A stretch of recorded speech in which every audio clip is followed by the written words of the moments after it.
Good morning, everyone, and welcome to the European crossover webinar. And we are seeing the euro kind of, we had taken a dip earlier. We're kind of coming back just a little bit here with the euro, but interesting here that I think DK Trader was the one that noted this yesterday. It looked like we had a potential head and shoulders, and the market just wasn't interested in going down at the time. We kind of held our own here, and you can see here we've kind of hung up in here. Haven't really come down. We took a quick little bit of a dip here, but it's been relatively quiet overall. We'll go in and take a look at where we stand here as far as economic data.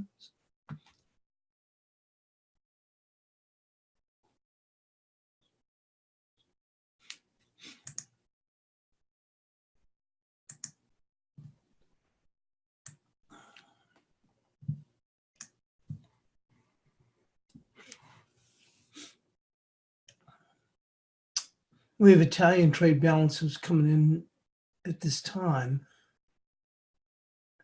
And we did speak yesterday, from yesterday, saying that tomorrow, which is today, we would have UK employment data. That's going to be at the bottom of the hour. And we have already seen a pretty big sizable move here in the cable already, or probably the starting price, we'll check that. And Eurostat trade. And then we have New Zealand dairy prices. That is going to be not until approximately 7 a.m. Eastern time. And then as we come around at 8:30 Eastern, we'll have in the U.S. Building permits and housing data, as well as Canadian manufacturing sales. And then later on, industrial production and capacity utilization. We do have, at 10 a.m. Eastern, we do have the JOLTS job openings. So that's it as far as when we roll into today. Let's go on and move this out of the way.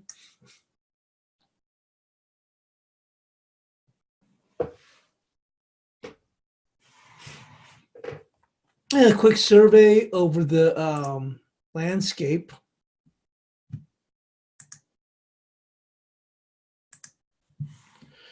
SPOO still remain up here right near these highs in an exceptionally tight range. We're just not even moving very much. I saw a little bit of a dip yesterday, and then the market come back, and then we've seen here we actually came back up to 3202, dip back, but this is just exceptionally tight range. It's go over here into a 2-hour chart. Look how we're just stuck up in here.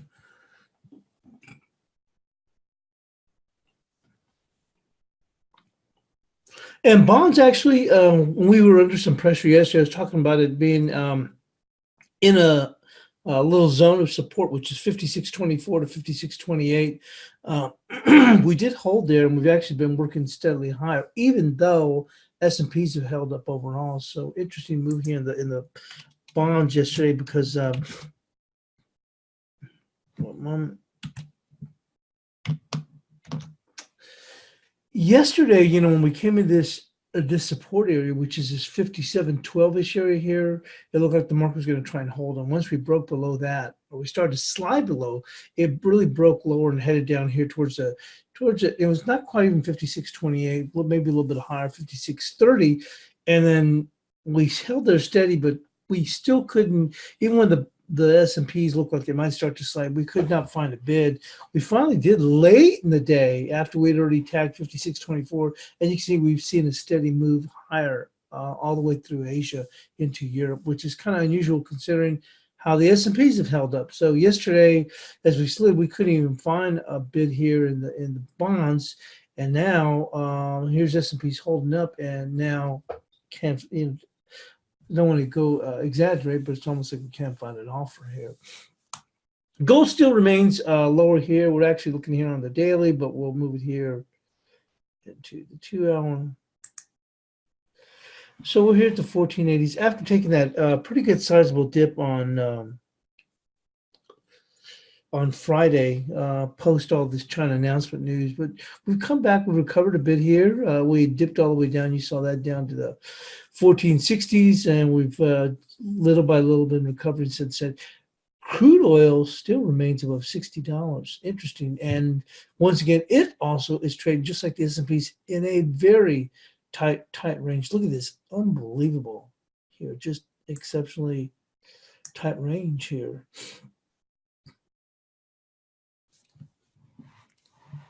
We're going to get back into FX. So we're just looking like we're into a, with the exception of the cable, fairly tight ranges, which is quite frustrating, to be honest with you.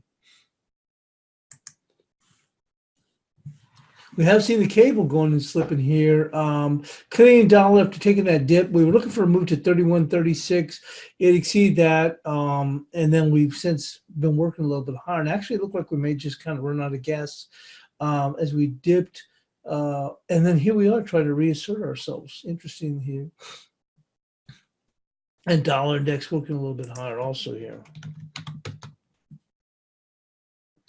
Dollar yen continues to remain on the bid after getting above that, back above that pivot of 927. So we'll go and take a look at the news and see where we stand there.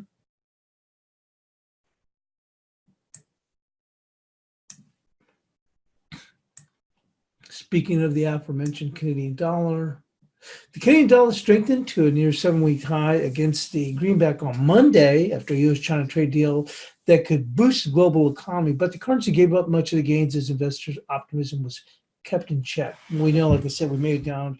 I think we actually made it all the way down to about 31.16, and then we turned things around, and here we are now at 31.80.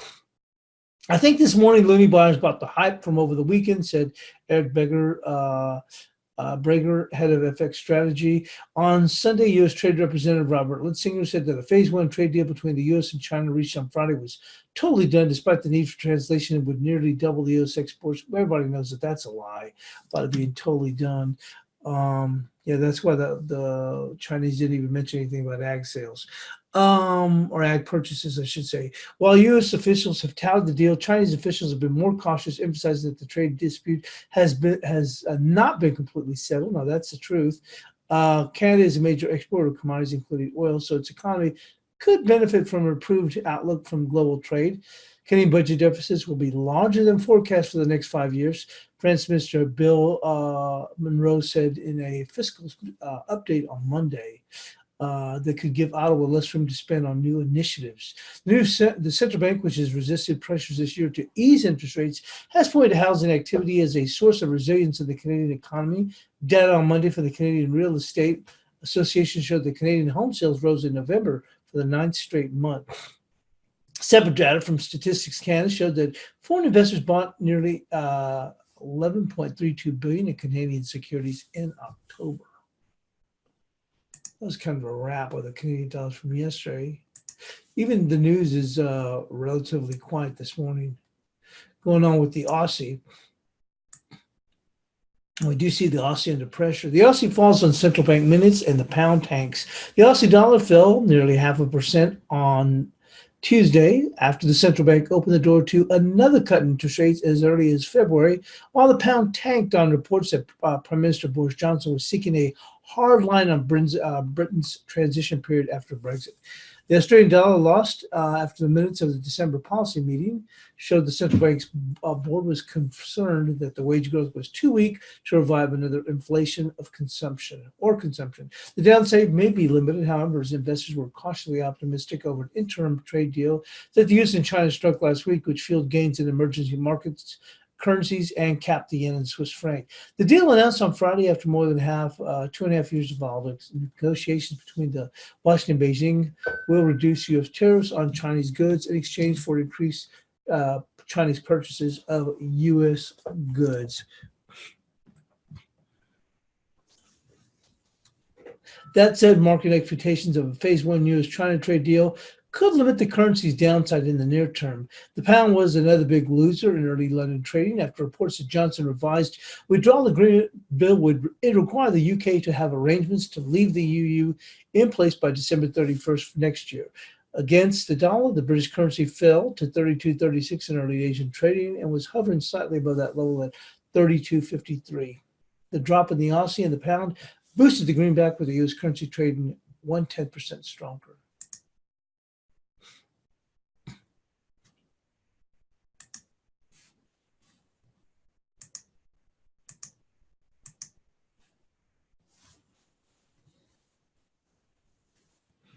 And that's actually as far as, and I even checked to see if we had the morning update story, but that as it was came out yesterday at this time, hasn't been out early. Just kind of give us a feel for what's going on with the start of European trading, but that is not out. It hasn't been out early for a while, with the exception of yesterday. So with that, we'll just go and move into the analysis.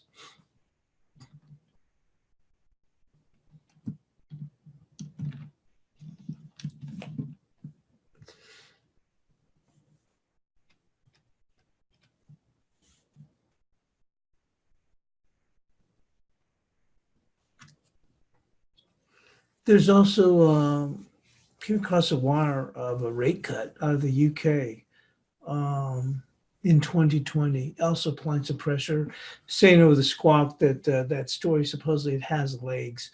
Um, anyway, let's go and move into the analysis. On a relatively quiet day.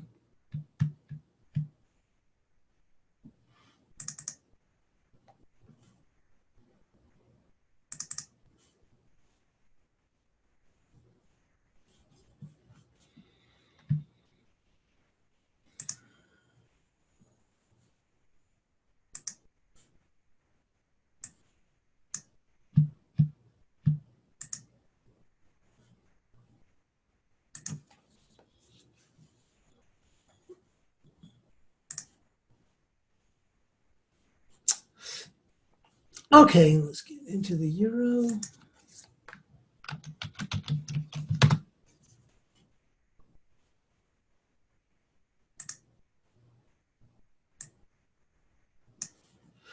So it says the euro held steadfast on Monday above the 111, although the pair was unable to close above resistance, which was 1148.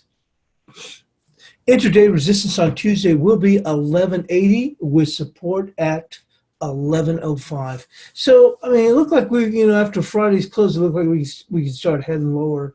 But we held, overall, despite, remember, we looked like, I think DK Trader was one to point out a potential head and shoulders, and everybody started to look at that. And but we did eventually take a little bit of a dip here, but we're still holding up relatively well. So once again, I don't know, with these markets, like I said, it's trading so quietly, with the exception, like I said, of cable and a little bit of a turnaround in the dollar CAD. But so we're looking at resistance for today. Obviously, 1148 on a daily is key, but intraday resistance we're looking at is going to be 1180 on the upside.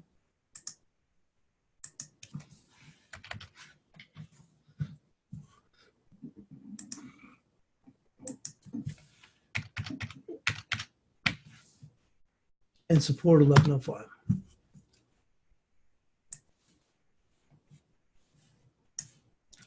With that, let's move on to the cable.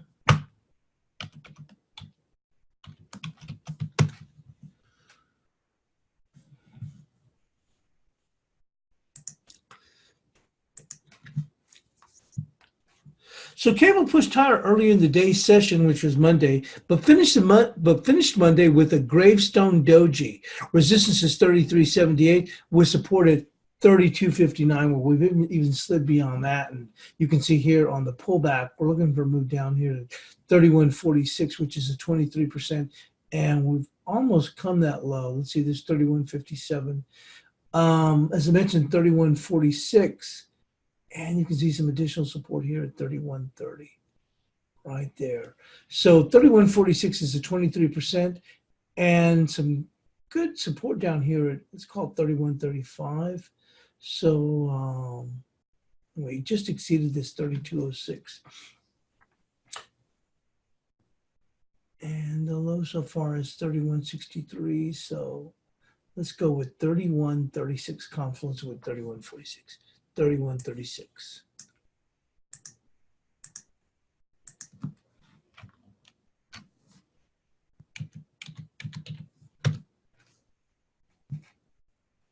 And on the upside,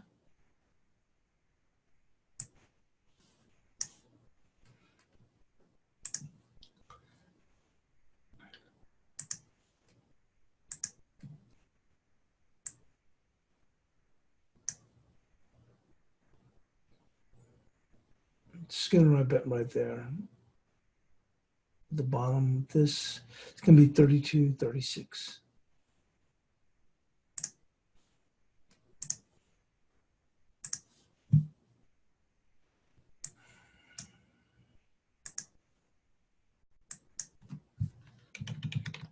But it still remains bullish. There's no doubt about that.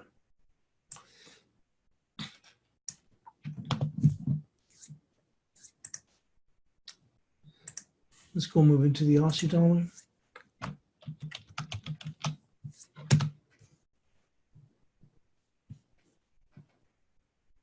So Aussie traded in a quiet range on Monday. Resistance remains 69.14 with support at 68.48. So it looks like we just came down there to 68.48. We actually got as low as 68.44. Now we are under pressure. So if we're going to break a little bit lower, it's going to come in right there. 68.32. Call it 68.31. We are under pressure this morning.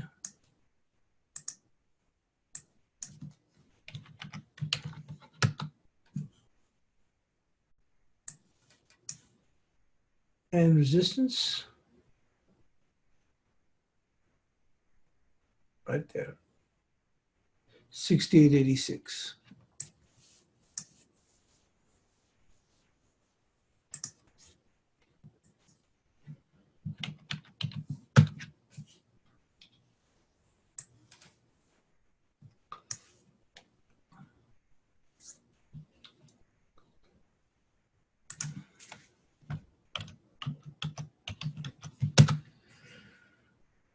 Oh my goodness.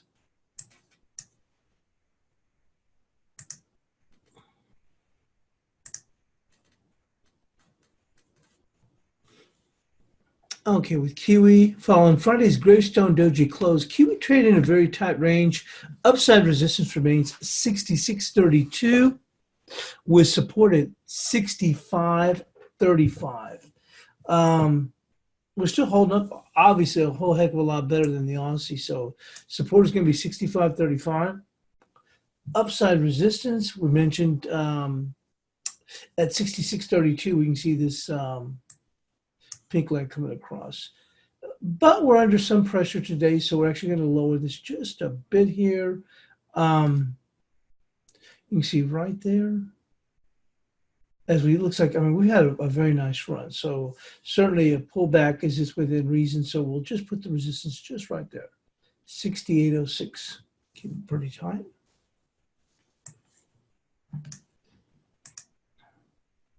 It's 66.06.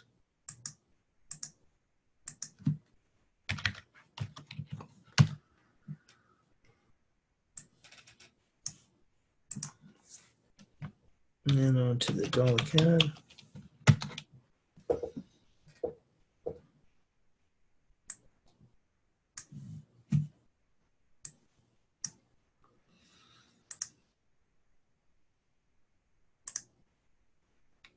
So the dollar CAD had reached and slightly exceeded the downside support at 31.36, bottoming at 31.16 before rebounding to 31.84.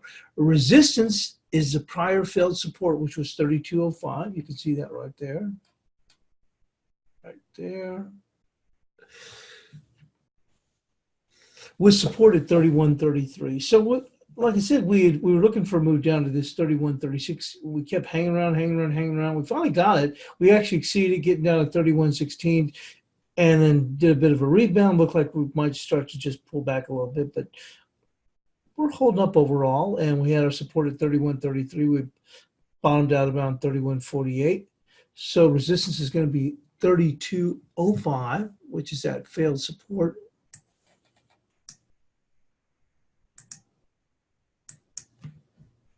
And as long as we remain below 32.05, it's still bearish. And support 31.33.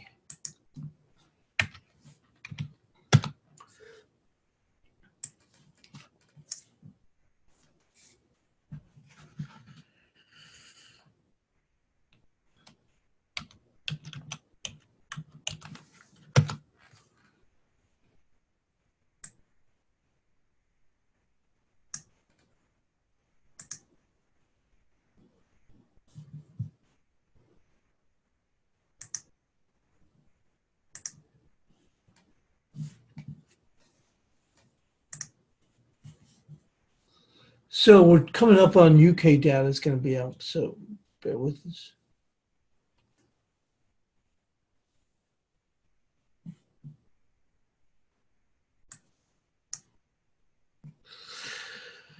So it says the dollar peso continues its slide. The pair is quite oversold. 1897 is a value area for some short covering. Support beyond is 1892. Resistance 1908, followed by 1913. Well, we're here at this 1892, and that's going to be our support, or just about there. Let's see, we've tagged that. So it's going to be 1892.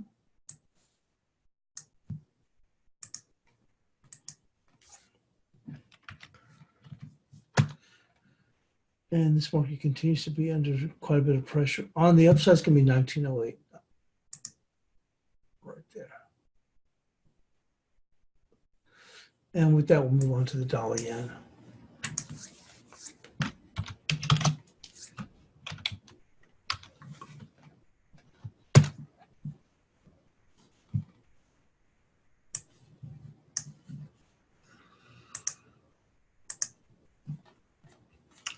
So the dollar yen closed Monday's session above resistance, which is 954.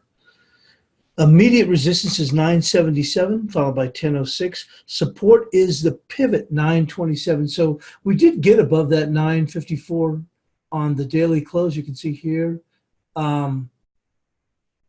just above that, just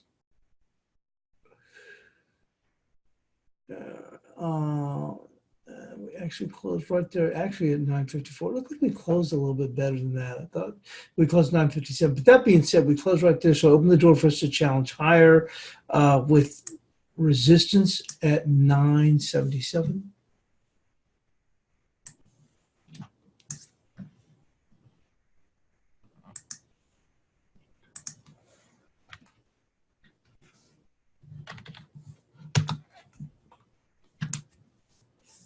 And the support is going to be the pivot.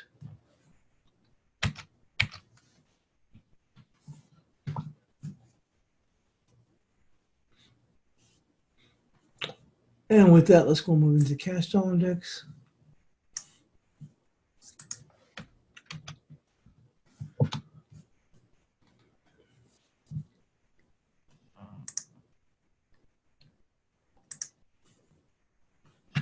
So the cash dollar index closed slightly lower from Friday's turnaround close. Resistance is 97.38. Confluencing with the broken trend line. Support is 96.81. So you can see we're almost there at that 97.88. You can see this broken trend line of support right there. Comes in right there, 97.38, just about. And also our resistance is coming in, the pink line. So it's going to be 97.38 for today. And we're still holding up fairly well overall. Have to raise this support a little bit higher.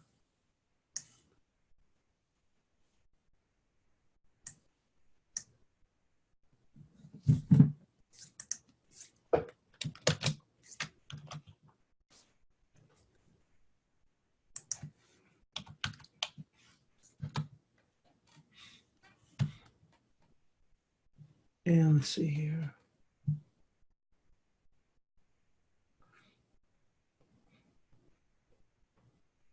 And support on the downside.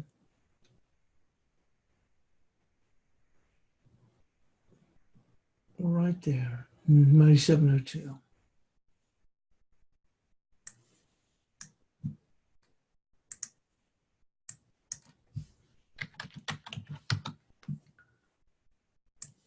Move this all the way. Let's get ready for that UK employment data.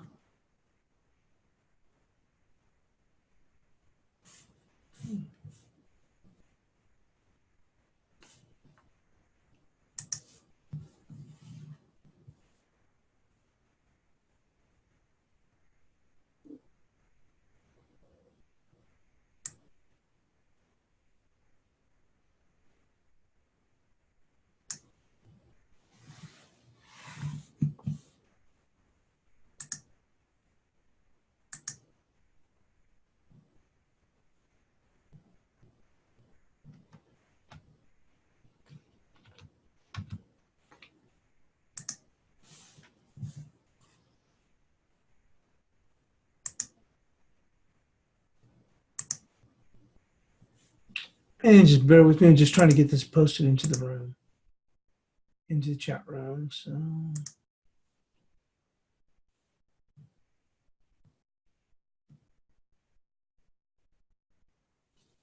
okay, great. And let's go and take a look here with the cable. We can actually also take a look at the cross rates here. We can see the guppy is under, obviously under a little bit of pressure here, some pressure, and same here with the sterling odd.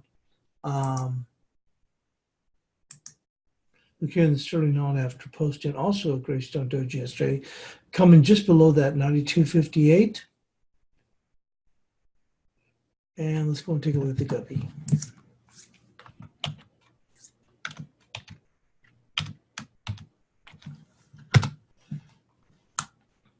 And coming into support here with the guppy at 44.11 and not too far away from this uptrend line. Well, actually going in. So here's the cable here at 31.72. Starting on at 92.36 and guppy here. Coming into some support here is going to be at 44.05.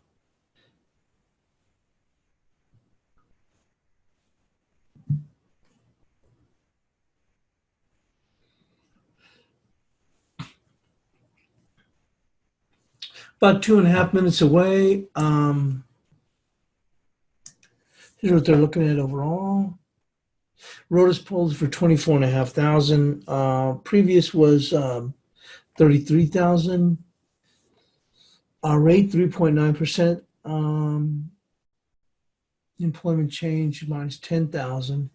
There's a bit of talk here about the part-time employment.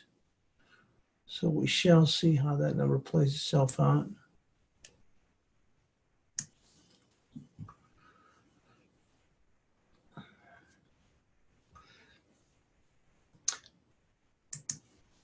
And just going back here to the sterling node.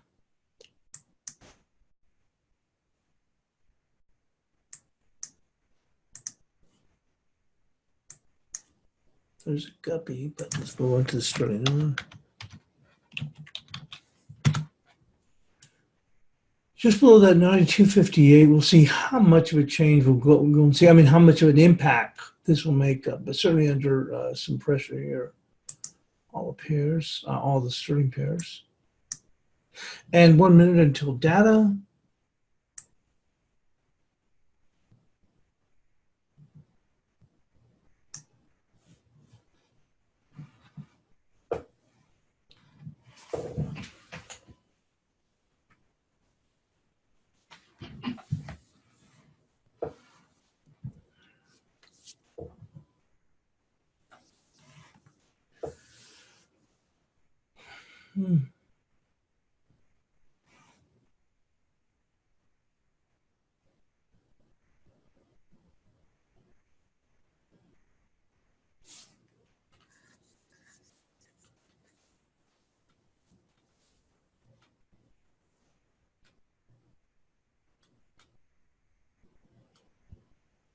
And just about there.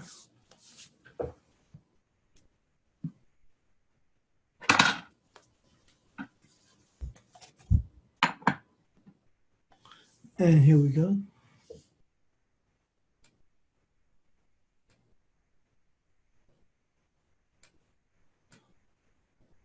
$24,000 positive.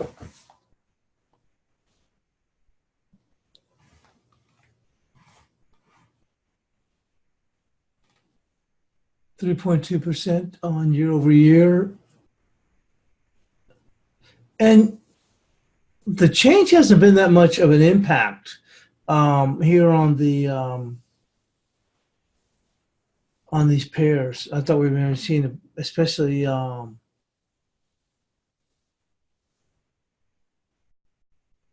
considering the movement we've already seen this morning. But we're going to move back on.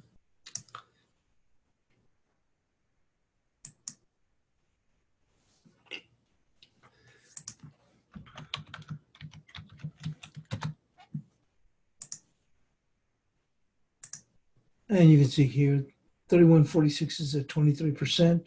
And we're looking for some support coming in at 31.32. It's relatively quiet. I mean, overall, some previously was support 32.06. Probably see a little bit of resistance there, but the resistance for today is going to be 32.36 at this point.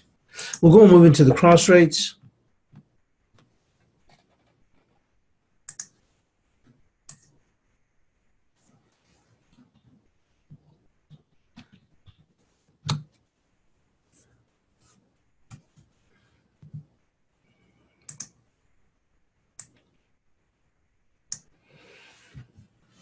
Well, the Kiwi yen held up fairly well. I mean, after Friday's bit of almost like a gravestone doji, we actually held firm, but in a rather tight range yesterday.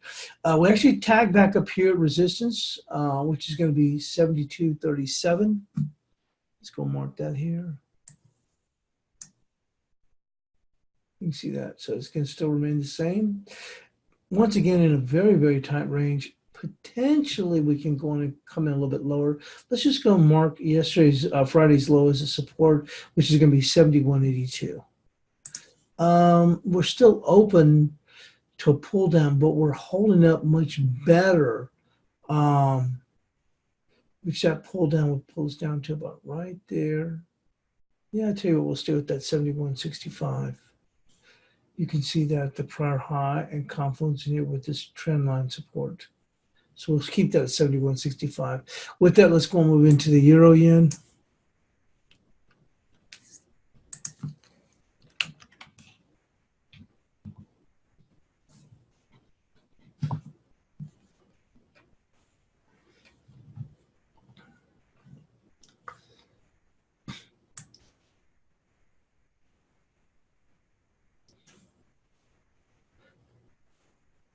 Okay, so euro yen is still holding up rather firmly here, and still the potential to go and move higher here.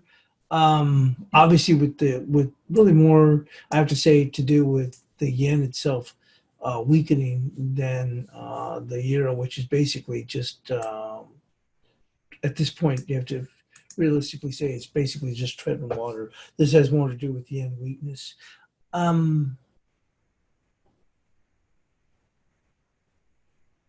I'm hesitant to say that it would make it all the way back up to 22.64. I would go right there, which is 22.29, which would go just above yesterday's high. So let's go with 22.29 for bias chart resistance.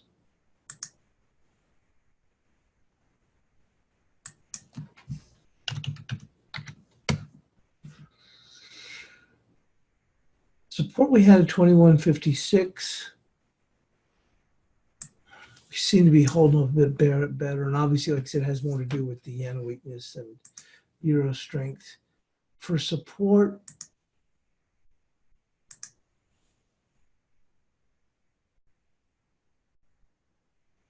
right there, 21.80.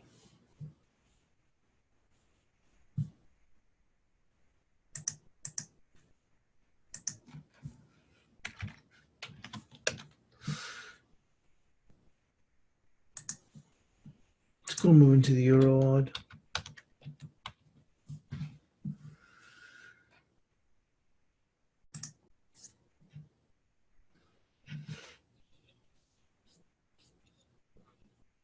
Now, with the central bank take on Aussie outlook, certainly has weight on the Aussie, and we're seeing a little bit of a pickup here.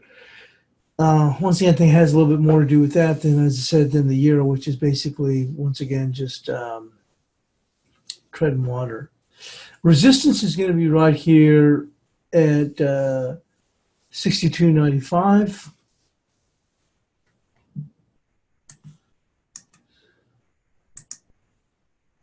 It's still going to be in a range until we get above that.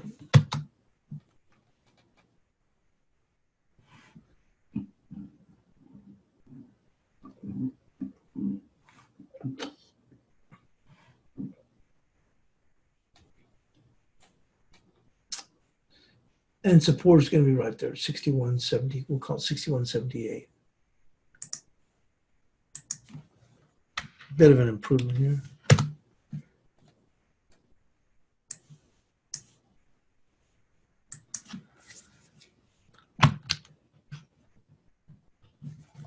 And let's go move to the Euro Kiwi.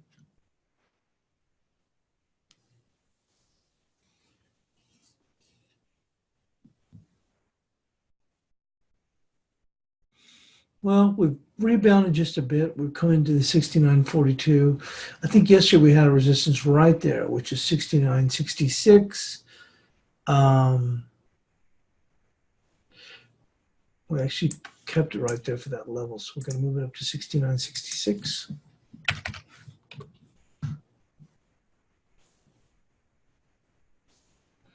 And support's going to come in right there. 68.42.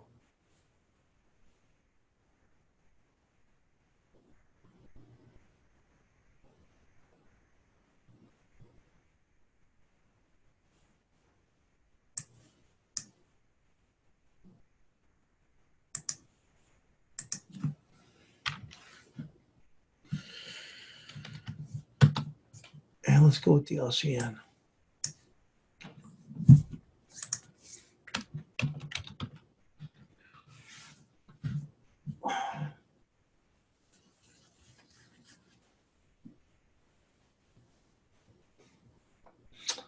These tie ranges are just something else. I don't know what to think about these.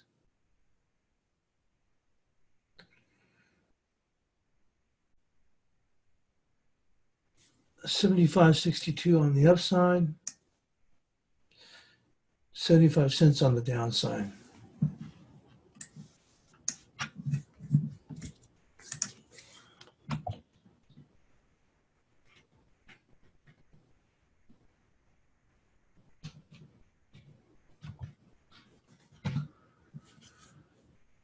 Well, we've seen this downside pullback, and we came into this support area. I thought we were going to easily hit it, which is 44.05 we talked about. So that's going to be our support for today right now. It's going to be 44.05 on this guppy.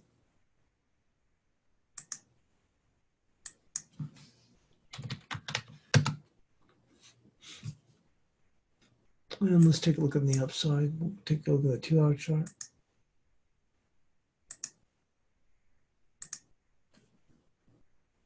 It's going to be right there. And that might be a stretch at this point, which is 45.36. Let's go with this previous low, which is 45.10. 45.10.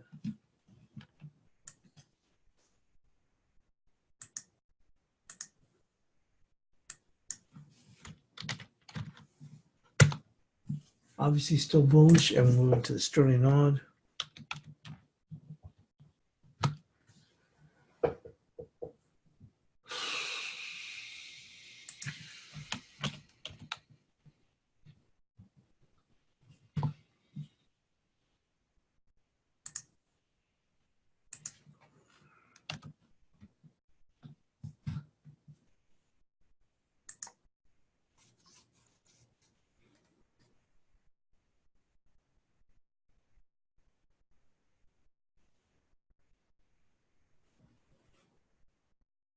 This was key for the market to get above, which is right there, 93.82.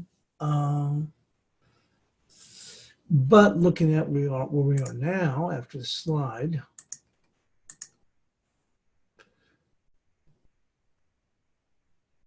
right there, 93.76.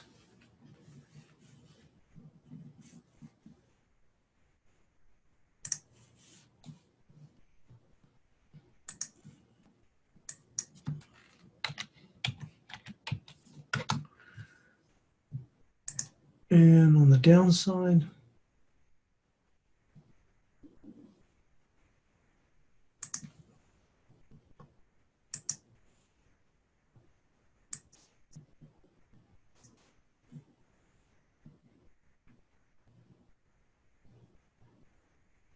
right there, 92.17. We almost made it there too.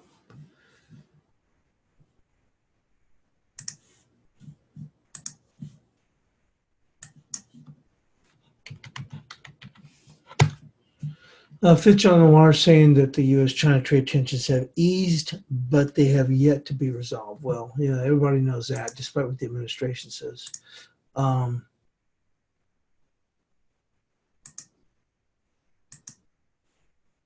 and I don't mean to sound political because it's not being political. It's just, fed up with these lies. I mean, saying things of doing this and this is double win. Nothing's been resolved. I mean, China's the only one to actually tell them the truth, which is, I saw that on Twitter actually on Friday.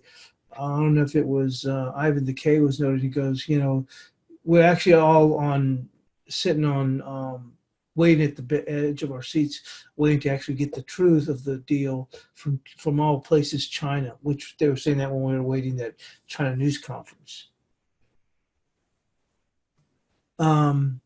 Let's go move into the other markets.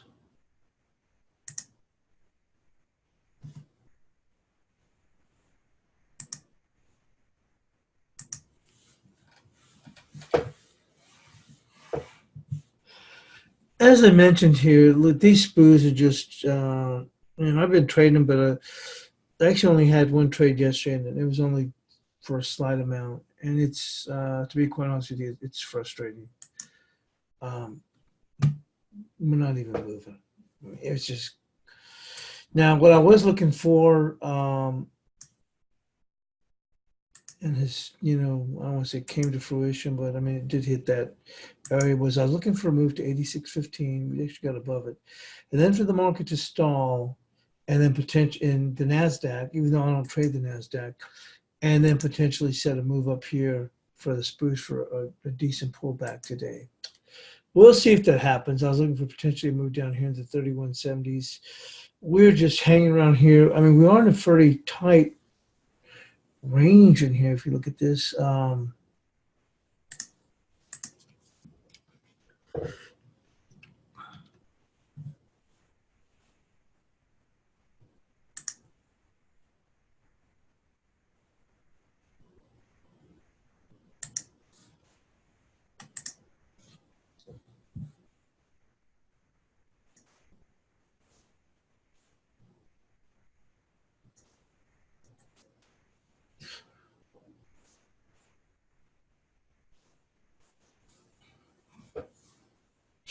So saying Fitch is saying China expected to grow at I think it's at 6.1% versus 5.7%. So we'll see what happens here on the S&Ps, but we're stuck in a very tight range. But the potential is that we can maybe start to pare back today. We'll see whether or not that comes place. Keep an eye on the NASDAQ. This seems to drag the S&Ps around as far as direction goes. I use that as a leading indicator, or at the very least a confirming or non-confirming indicator. We're seeing the euro actually work a little bit higher. Like I said, we talked about that, potentially setting up a head and shoulders. And look, we took a quick dip, but we've come right back up. Obviously, this we're looking here on the futures. Crude oil still hanging around the $60, trading relatively quiet in a quiet range overall. Gold still keeping up a bid here, despite the yank down that we saw on Friday, as we sold off a pretty good chunk of change from the 1490. Actually traded gold. That's right, I scalped it a little bit, and then finally all of a sudden they get the news, and then all heck breaks loose. Of course, I was already out of it by that time. So we came down here. There was some support I saw into the just below like 1469.68, and that's where we did bottom out. I wouldn't do anything at that time with it. It was coming under so much pressure, but we did rebound. But look like we've been all over the place here. You can see here after we rally up to 1482, we fall back all the way down to what 1469, come back up. So. But it's still keeping up a relatively decent bid here. Bonds, as I said yesterday, we lost that support here at 57.12. Once we got below that, boy, that really came under some pressure. Could not even find a bid, even when SPUs looked like they might come under some pressure. We hit that zone between 56.24 to 56.28. Market kind of held its own as we went to the close, and then since then we've just been working steadily higher, although S&Ps have held up. So although I'm not seeing anything here because I question that. Now, we did get one of the things that I on Friday. Eventually did get into the bonds, which is frustrating because I thought the S&Ps were going to sell off on Friday. We saw $9 billion according to Bank of America moving to bond funds. So I knew there was an undertone bid.